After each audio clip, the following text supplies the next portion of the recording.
नमस्कार दोस्तों, कैसे हैं आप सब।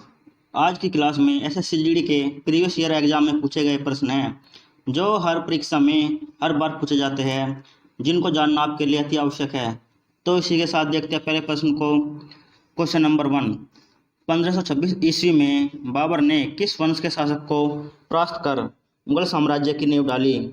ऑप्शन ए सैयद वंश, ऑप्शन बी लोधी वंश, ऑप्शन सी तुगलक वंश या फिर ऑप्शन डी खिलजी वंश।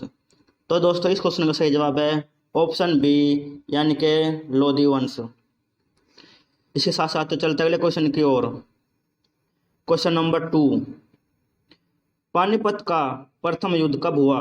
ऑप्शन ए 21 अप्रैल 1529, ऑप्शन बी 21 अप्रैल 1556, ऑप्शन सी 15 अप्रैल 1528 या फिर ऑप्शन डी 20 अप्रैल 1527। तो दोस्तों इस क्वेश्चन का सही जवाब है ऑप्शन बी 21 अप्रैल 1526। Question number 3। बाबर ने प्रसिद्ध तुगलकमा नीति का प्रयोग सर्वप्रथम किस युद्ध में किया? ऑप्शन ए खानवा का युद्ध, ऑप्शन बी घाघरा के युद्ध में, ऑप्शन सी पानीपत के प्रथम युद्ध में या फिर ऑप्शन डी इनमें से कोई नहीं। तो दोस्तों नंबर 3 का आंसर है पानीपत के प्रथम युद्ध में। इसी के साथ दोस्तों चलते अगले क्वेश्चन की ओर। Question number 4। किस युद्ध में जीतने के उपरांत बाबर ने खजाने का मुंह अमीरों, सगे संबंधियों आदि के लिए खोल दिया और इस उदारता के लिए उसे कलंदर की उपाधि दी गई? ऑप्शन ए पानीपत का प्रथम युद्ध, ऑप्शन बी खानवा का युद्ध, ऑप्शन सी चंदेरी का युद्ध या फिर ऑप्शन डी घाघरा का युद्ध। तो दोस्तों इस क्वेश्चन का सही जवाब है ऑप्शन ए यानी कि पानीपत का प्रथम युद्ध। क्वेश्चन नंबर 5 की ओर बढ़ते हैं साथियों। Question number 5। भारत में ग्रैंड ट्रंक रोड किसने बनवाई थी? ऑप्शन ए अशोक ने, ऑप्शन बी शेरशाह सूरी ने, ऑप्शन सी अकबर ने या फिर ऑप्शन डी हुमायूं ने।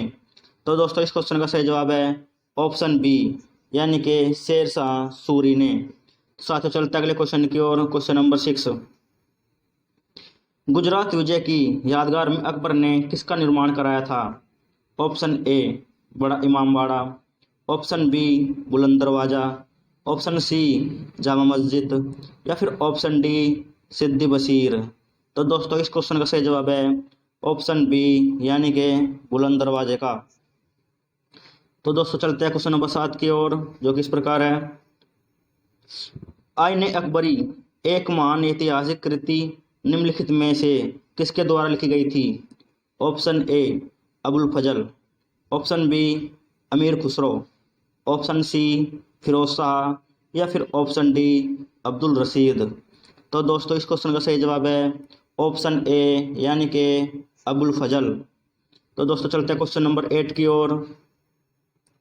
Question number 8। पानीपत की दूसरी लड़ाई जो कि 5 अप्रैल 1556 में हुई थी, निम्नलिखित में से किसके बीच हुई थी? ऑप्शन ए अकबर और हेमू, ऑप्शन बी राजपूत और मुगल, ऑप्शन सी बाबर और इमरान लोदी या फिर ऑप्शन डी सिकंदर और आदिल शाह। तो दोस्तों क्वेश्चन नंबर 8 का सही जवाब है ऑप्शन ए यानी कि अकबर और हेमू के बीच में। इसी के साथ साथ चलते हैं क्वेश्चन नंबर 9 की ओर। दीन ए इलाही नामक नया धर्म किसके द्वारा शुरू किया गया था? Option A Humayun, option B Jahangir, option C Akbar या फिर ऑप्शन डी शाहजहां। तो दोस्तों दीन ए इलाही नामक धर्म का शुरुआत अकबर द्वारा की गई थी, इसलिए इसका ऑप्शन सी सही होगा। चलते हैं क्वेश्चन नंबर 10 की ओर।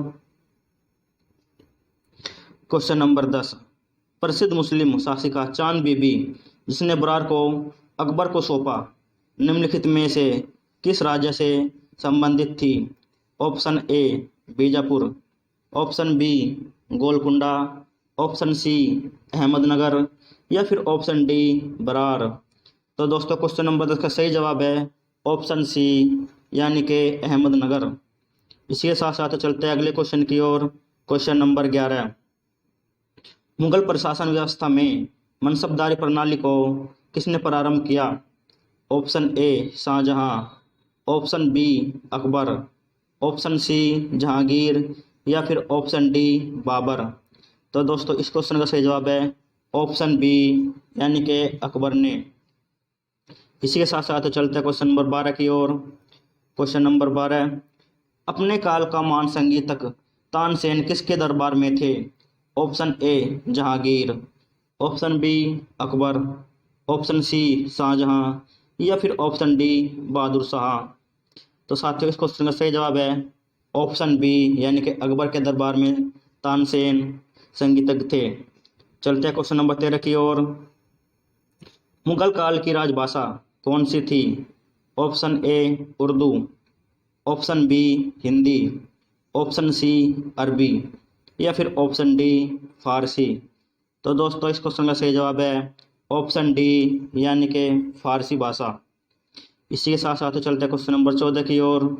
क्वेश्चन नंबर 14, सती प्रथा की भर्त्सना करने वाला मुगल सम्राट कौन सा था?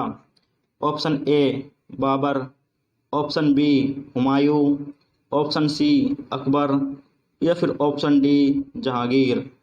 तो साथियों इस क्वेश्चन का सही जवाब है ऑप्शन सी यानी कि अकबर। इसके साथ साथ चलते हैं 15वें क्वेश्चन की ओर। किस युद्ध से भारत में मुगल राज्य की नींव पड़ी? ऑप्शन ए प्लासी का युद्ध, ऑप्शन बी तालीकोटा का युद्ध, ऑप्शन सी पानीपत का प्रथम युद्ध या फिर ऑप्शन डी हल्दी घाटी का युद्ध। तो दोस्तों इस क्वेश्चन का सही जवाब है ऑप्शन सी पानीपत के प्रथम युद्ध से भारत में मुगल साम्राज्य की नींव पड़ी।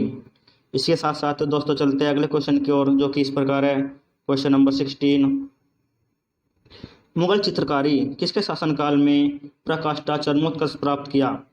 Option A Shahjahan, option B Akbar, option C Jahangir या फिर ऑप्शन डी औरंगजेब। तो दोस्तों इस क्वेश्चन का सही जवाब है ऑप्शन सी यानी कि जहांगीर के काल में चित्रकारी ने अपना चरमोत्कर्ष प्राप्त किया। इसी के साथ साथ चलते क्वेश्चन नंबर 17 की ओर। निम्नलिखित में से किसने अकबर की जीवन कथा लिखी थी? Option A Abul Fazal, option B Faizi, option C Abdul Nabi Khan या फिर ऑप्शन डी बीरबल। तो दोस्तों क्वेश्चन नंबर 17 का सही जवाब होगा ऑप्शन ए यानी कि अबुल फजल ने। इसी के साथ चलते हैं अगले क्वेश्चन की ओर। क्वेश्चन नंबर 18, किस मुगल शासक ने भारत के वनस्पतियों और प्राणी जगत, ऋतुओं और फलों का विशद विवरण अपनी दैनंदिनी यानी कि डायरी में दिया है? Option A Akbar, option B Jahangir, option C Babur या फिर ऑप्शन डी औरंगजेब। तो दोस्तों क्वेश्चन नंबर 18 का सही जवाब होगा ऑप्शन सी यानी कि बाबर ने। इसी के साथ चलते हैं अगले क्वेश्चन की ओर। क्वेश्चन नंबर 19, शेर शाह की महानता का द्योतक क्या है? ऑप्शन ए हुमायूं के विरुद्ध उसका विजय अभियान, ऑप्शन बी श्रेष्ठ सैन्य नेतृत्व, ऑप्शन सी प्रशासनिक सुधार या फिर ऑप्शन डी धार्मिक सहिष्णुता। तो दोस्तों क्वेश्चन नंबर 19 का सही जवाब होगा प्रशासनिक सुधार। इसी के साथ दोस्तों चलते अगले क्वेश्चन की ओर। क्वेश्चन नंबर 20, हुमायूं नामा किसने लिखा था? Option A Gulbadan Begum, option B Mumtaz Mahal, option सी जहां आरा बेगम या फिर ऑप्शन डी रोशन आरा बेगम। तो दोस्तों क्वेश्चन नंबर 20 का सही जवाब है ऑप्शन ए यानी कि गुलबदन बेगम।